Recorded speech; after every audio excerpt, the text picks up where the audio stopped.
तो दोस्तों, आज की इस वीडियो में हम आपको बताने वाले हैं कि विदुर ने क्यों नहीं लिया था महाभारत युद्ध में हिस्सा।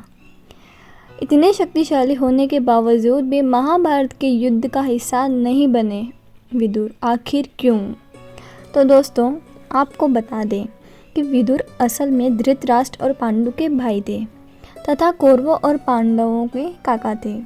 वहीं अगर हम विदुर के जन्म की बात करें तो हस्तिनापुर के नरेश शांतनु और उनकी पत्नी सत्यवती के 2 पुत्र थे, जिनके नाम चित्रांगन और विचित्रवीर्य थे। मगर अफसोस कि दोनों पुत्रों के बचपन में ही उनके पिता का देहांत हो गया और फिर दोनों पुत्रों का पालन पोषण भीष्म द्वारा किया गया। यहाँ गौर करने वाली बात यह है कि भीष्म शांतनु की पहली पत्नी गंगा से उत्पन्न हुए थे। इसके बाद शांतनु ने सत्यवती की सुंदरता से आकर्षित होकर उससे विवाह किया था, लेकिन विवाह से पहले सत्यवती के पिता ने यह शर्त रखी थी कि शांतनु के बाद सत्यवती से पैदा हुआ पुत्र ही राजा का पद ग्रहण करेगा, न कि उनकी पहली पत्नी गंगा का पुत्र राजा का पद ग्रहण करेगा। बहरहाल शांतनु ने इस शर्त को मानकर सत्यवती से विवाह कर लिया और भीष्म ने अपने पिता के वचन को निभाते हुए उम्र भर शादी ही नहीं की और अपने पिता की दूसरी पत्नी के बच्चों का बहुत प्यार से पालन पोषण किया। फिर जब चित्रांगन बड़े हुए तब भीष्म ने राजा का पद उन्हें सौंप दिया, लेकिन अफसोस कि कुछ समय बाद गंधर्वों से युद्ध के दौरान चित्रांगन की मृत्यु हो गई। हालांकि इसके बाद विचित्रवीर्य भी युवा अवस्था में पहुंच चुके थे, तो ऐसे में भीष्म ने उनका विवाह करने की सोची। तो दोस्तों, आपको बता दें कि उसी समय काशीराज की 3 पुत्रियां अंबा, अंबिका और अंबालिका का स्वयंवर होने वाला था। तो ऐसे में भीष्म ने वहां जाकर सभी राजाओं को हरा दिया और काशीराज की 3 पुत्रियों को हस्तिनापुर ले आए। हालांकि जब बड़ी कन्या अंबा ने भीष्म से कहा कि वह राजा शाल से प्रेम करती है, तब भीष्म ने उसे राजा के पास भेज दिया, लेकिन बाकी 2 कन्याओं का विवाह विचित्रवीर्य के साथ करवा दिया। मगर यहाँ दुख की बात यह है कि विचित्रवीर्य को क्षय रोग हो गया, इसके कारण उनकी मृत्यु हो गई। तब तक विचित्रवीर्य की कोई संतान पैदा नहीं हुई थी। तो ऐसे में शांतनु की दूसरी पत्नी सत्यवती ने भीष्म से कहा कि वे विचित्र की पत्नियों से पुत्र उत्पन्न करें, लेकिन भीष्म ने अपने पिता का वचन तोड़ने से मना कर दिया। जिसके बाद सत्यवती ने अपने पुत्र वेदव्यास को याद किया, जो असल में सत्यवती और ऋषि पराशर के ही पुत्र थे। गौरतलब है कि वेदव्यास अपनी माँ की आज्ञा का पालन करते हुए पुत्र उत्पत्ति के लिए तैयार हो गए और उन्होंने अंबिका और अंबालिका से 1 साल तक नियम व्रत का पालन करने के लिए कहा।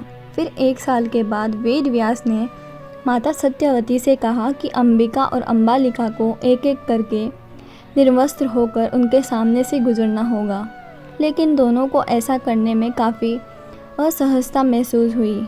जिसके बाद माँ सत्यवती ने उन्हें समझाया और फिर वे दोनों ऐसा करने के लिए मान गई। इस तरह हुआ था विदुर का जन्म।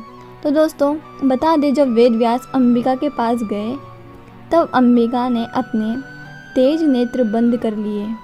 फिर वेदव्यास जी ने कक्ष के बाहर आकर माँ सत्यवती से कहा कि अंबिका को काफ़ी तेजस्वी पुत्र प्राप्त होगा, लेकिन वह नेत्रहीन होगा, क्योंकि अंबिका ने अपने नेत्र बंद कर लिए थे। इसके बाद वेदव्यास छोटी रानी अंबालिका के पास गए। तो ऐसे में वेदव्यास को देखकर अंबालिका काफ़ी भयभीत हो गई। जिसके बाद वेदव्यास जी ने माँ सत्यवती से कहा कि अंबालिका का पुत्र पांडु रोग से ग्रसित होगा। बहरहाल ये सब सुनकर माँ सत्यवती को काफ़ी दुख हुआ और फिर इसके बाद माँ सत्यवती ने अंबालिका को दोबारा वेदव्यास जी के सामने जाने के लिए कहा। इस बार रानी ने खुद की बजाय अपनी दासी को ऋषि वेदव्यास के सामने भेज दिया और वह दासी वेदव्यास के सामने जाकर बिल्कुल भी नहीं घबराई। जिसके बाद वेदव्यास जी ने माँ सत्यवती से कहा, इस दासी से उत्पन्न हुआ पुत्र नीतिवान और वेदों का ज्ञानी होगा। गौरतलब है कि वेदव्यास जी की कही हुई बात के अनुसार अंबिका से धृतराष्ट्र, अंबालिका से पांडु और उस दासी से विदुर का जन्म हुआ। यहाँ गौर करने वाली बात है कि ऋषि मांडव्य के श्राप के कारण विदुर ने दासी पुत्र के रूप में जन्म लिया और आगे चल वह धृतराष्ट्र के मंत्री बन गए। जी हाँ, विदुर धर्म का पालन करते थे और वे चाहते थे कि धृतराष्ट्र भी धर्म के मार्ग पर ही चले। मगर अफसोस कि ऐसा नहीं हुआ और फिर धृतराष्ट्र जब भी पांडवों के अहित की बात करते थे तब विदुर उन्हें ही समझाते थे। बहरहाल पांडवों का पक्ष लेने के कारण दुर्योधन विदुर से ईर्ष्या करता था और लक्षाग्रह के षड्यंत्र के समय भी विदुर ने ही युधिष्ठिर को सावधान किया था तथा उन्हें इससे बचने की युक्ति भी बताई थी। बता दें कि विदुर जी के पास एक बहुत ही शक्तिशाली और चमत्कारी धनुष था जो उन्हें खुद भगवान श्री कृष्ण से प्राप्त हुआ था। ऐसे में अगर वे चाहते तो इस धनुष से एक ही बार में युद्ध खत्म कर सकते थे, लेकिन उन्होंने ऐसा नहीं किया।